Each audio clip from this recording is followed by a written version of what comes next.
আপুনি কিয় কৰিলে ঘটনাটো? মই সহ্য হ'ল আছোঁ। কি কাৰণে ঘটনাটো? বহুত খাই পিনি হয় হুলস্থুল কৰে। হয় হুলস্থুল কৰাৰ লগে লগে হয় আমাক থাকিবলৈ নিদিয়ে। হয় আপোনাৰ ল'ৰাটোৰ বয়স কিমান হৈছিলে? সি কিবা বিয়া পতা নেকি? সি কি কৰে এনেই? মহ কেইটামান আছে। মহ কেইটামান আছে। আপোনাৰ নামটো? ৰমেন বৰুৱা। ৰমেন বৰুৱা। তাৰ নাম কি?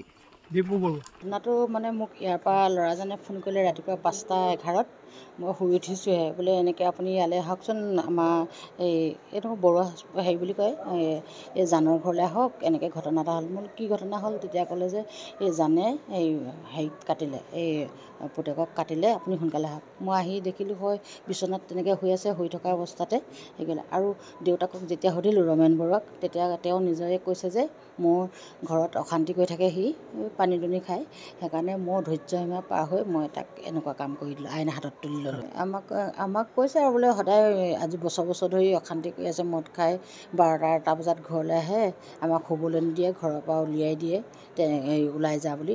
ঘটনাটো মানে ৰাতিপুৱা শুই থকা অৱস্থাতে দেউতাই মানে ভাইটিক আঘাত কৰি হত্যা কৰিলে। ক্ৰী সংক্ৰান্তত মানে ক'বলৈ গ'লে ছাৰ, ভাইটিয়ে অলপ মানে ড্ৰিংকছ কৰি মানে সি অলপ ঘৰখনত অশান্তি কৰি থাকে। মা দেউতাকো অলপ তিৰস্কাৰ কৰে ধৰক, তাৰপৰা দেউতাকো অলপ মানে অকথ্য কথাই গালি গালাজ কৰে। তাৰপৰা সেইবিলাক সংক্ৰান্ততে দেউতাই মানে অলপ মানসিকভাৱে ভাগি পৰিছিলে। দেউতাই অলপ বহুত দিনৰ পৰা এই 1 মাহমানৰ পৰা মানে মানসিকভাৱে অলপ হেৰি হৈ আছিলে মানে, সেই অত্যাচাৰ হেৰিত মানে তাৰ অত্যাচাৰতে। মূলভূত মানে এইটো সুৰাৰ কাৰণে হয় ছাৰ, সি কালি সুৰা কৰিয়ে আহিছিলে। তাৰপৰা আহি পিনে দেউতাৰ লগত অলপ মানে দেউতাক অলপ মানে তিৰস্কাৰ কৰা দি কৰিছিলে।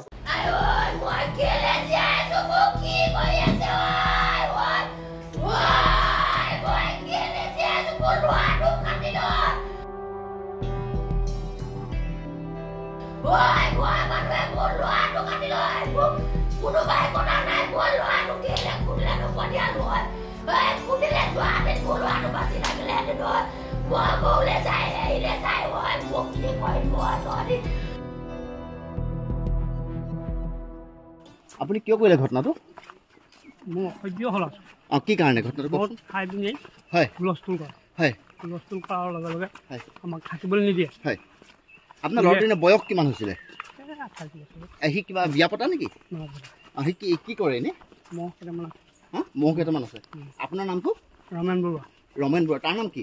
দীপু বৰুৱা। ঘটনাটো মানে মোক ইয়াৰ পৰা ল'ৰাজনে ফোন কৰিলে ৰাতিপুৱা 5:11।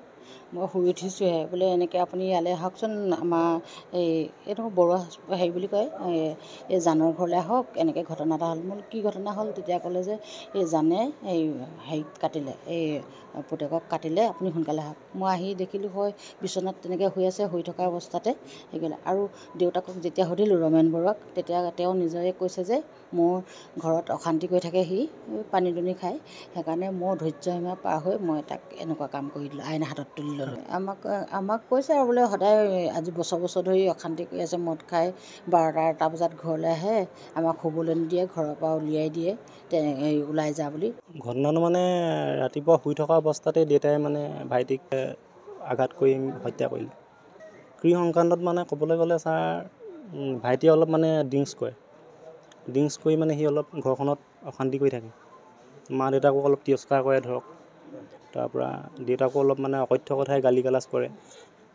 তাৰপৰা সেইবিলাক সংক্ৰান্ততে দেউতাই মানে অলপ মানসিকভাৱে ভাগি পৰিছিলে। দেউতাই অলপ বহুত দিনৰ পৰা এই 1 মাহমানৰ পৰা মানে মানসিকভাৱে অলপ হেৰি হৈ আছিলে মানে, সেই অত্যাচাৰ হেৰিত মানে তাৰ অত্যাচাৰতে। মূলভূত মানে এইটো সুৰাৰ কাৰণে হয় ছাৰ, সি কালি সুৰা কৰিয়ে আহিছিলে। তাৰপৰা আহি পিনে দেউতাৰ লগত অলপ মানে দেউতাক অলপ মানে তিৰস্কাৰ কৰা দি কৰিছিলে।